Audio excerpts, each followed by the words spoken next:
Assalamualaikum warahmatullahi wabarakatuh.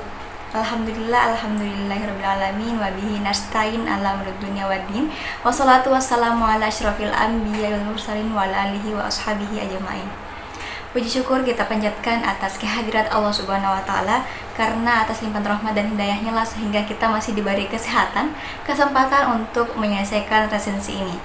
Salawat serta salam terlebih pula kita kirimkan kepada junjungan Nabi kita, Nabiullah Muhammad SAW, yang membawa kita dari alam yang gelap menuju alam yang terang benderang. Baik, perkenalkan, nama saya Andi Nurfadila Maulani, rekan saya bernama Rifki Ananda Salim dengan Nahda. Kami dari kelompok 3 ingin meresensi buku yang berjudul Falsafah Hidup. Penulisnya yaitu Profesor Dr. Hamka dan penerbitnya itu Republika, dan halamannya itu berjumlah 428. Jadi di sini kita akan menggunakan jenis resensi deskriptif, yang dimana kita akan membahas secara detail di setiap bab pada buku ini. Tema dari buku ini itu adalah memecahkan rahasia kehidupan berdasarkan tuntunan Al-Quran dan hadis. Baik, langsung saja kita masuk di pembahasan pertama, yaitu mengenai hidup. Nah, di hidup ini itu kita tidak akan pernah menemukan dua manusia yang sama jalan kehidupannya, terutama pada kekuatan badan dan akalnya. Untuk itu, kita sebagai manusia, kita harus senantiasa merawat sesuatu yang telah dianugerahkan Allah kepada kita, terutama pada akal. Dengan cara kita senantiasa harus merawat kesehatan otak, karena dengan sehatnya otak, maka sehat pula jalan akal kita. Sebenarnya, manusia itu juga sejenis hewan, tetapi Allah Subhanahu wa taala memberikan kelebihan kepada akalnya. Nah, kepada akal itulah tempat bersandar segala sesuatu yang harus kita lakukan dan harus kita jauhi. Berbeda dengan hewan, hewan itu hanya mengejar kelezatannya saja. Dikejarnya kelezatan itu tidak akan pernah menimbang atau berpikir terlebih dahulu. Beda dengan manusia, akal itulah yang sebagai penjaga dan yang menguasainya. Meskipun suatu perkara dipandangnya, tetapi dia belum tentu mengerjakannya kecuali sudah dapat persetujuan oleh akalnya. Untuk itu, kita sebagai manusia harus berpikir terlebih dahulu sebelum kita menentukan tujuan hidup kita. Kita harus pandai memilih mana yang cocok untuk kita, bukan mana yang kita sukai. Nah, adapun tanda orang berakal itu adalah luas pandangannya terhadap suatu perkara yang menyakiti dan menyenangkan. Dia pandai memilih mana suatu perkara yang harus dia lakukan dan mana yang harus dia jauhi. Dan juga orang berakal itu tidak akan pernah berduka cita terhadap cita-cita yang tidak tercapai di dunia ini.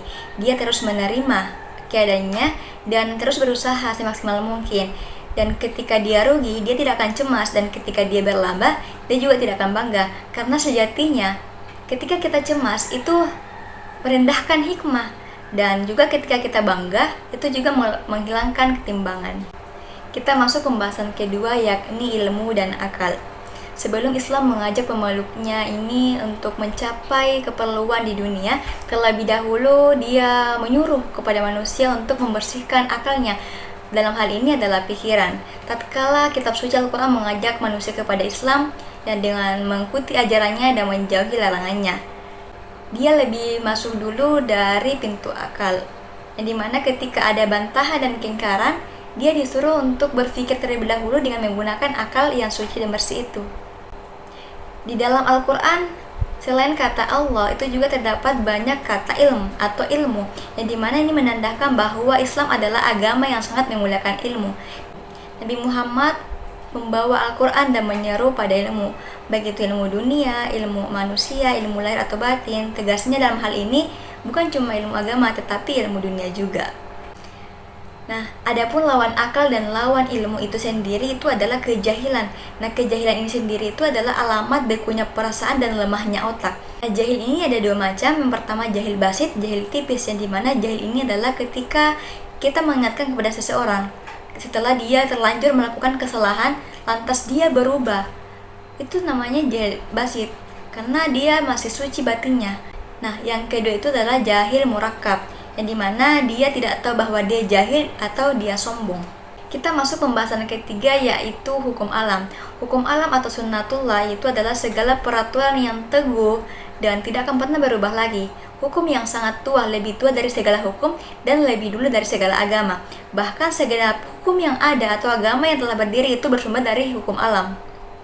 Nah, untuk menuntut ilmu hukum alam itu sendiri, kita tidak perlu mencari banyak alam, karena sejatinya Kehendak dari hukum alam itu sendiri itu bagaimana cara kita untuk membersihkan hati dari segala kotoran.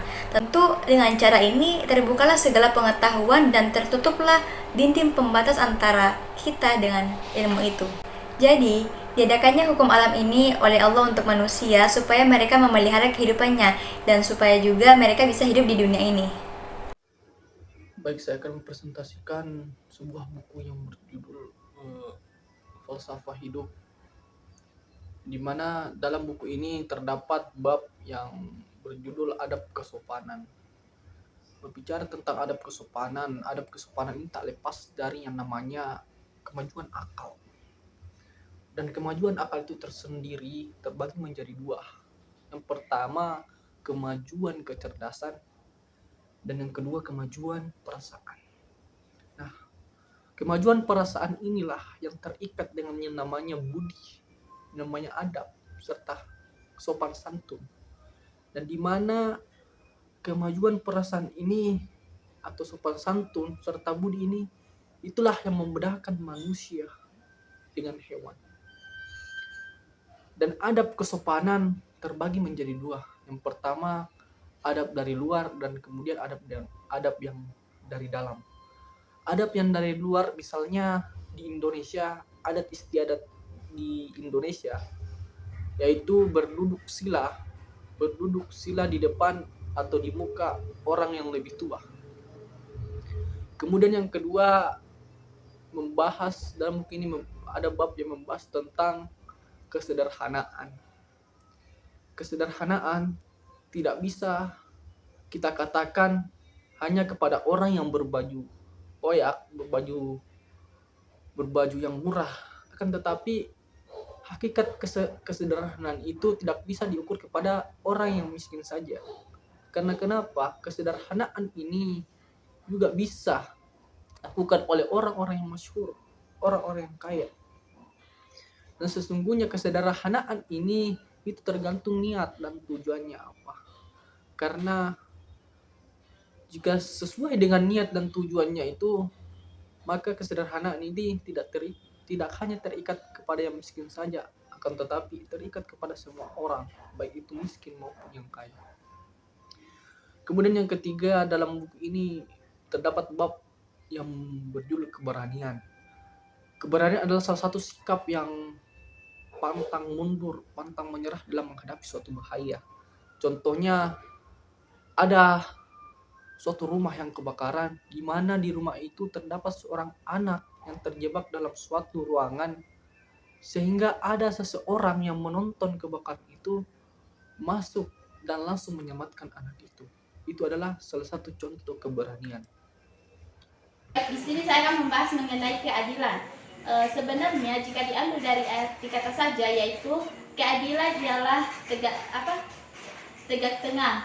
Sedangkan menurut filsafat Nasrani, keadilan ialah jangan lakukan sesuatu yang tidak kamu senangi kepada orang lain jika orang lain melakukan kepada kita.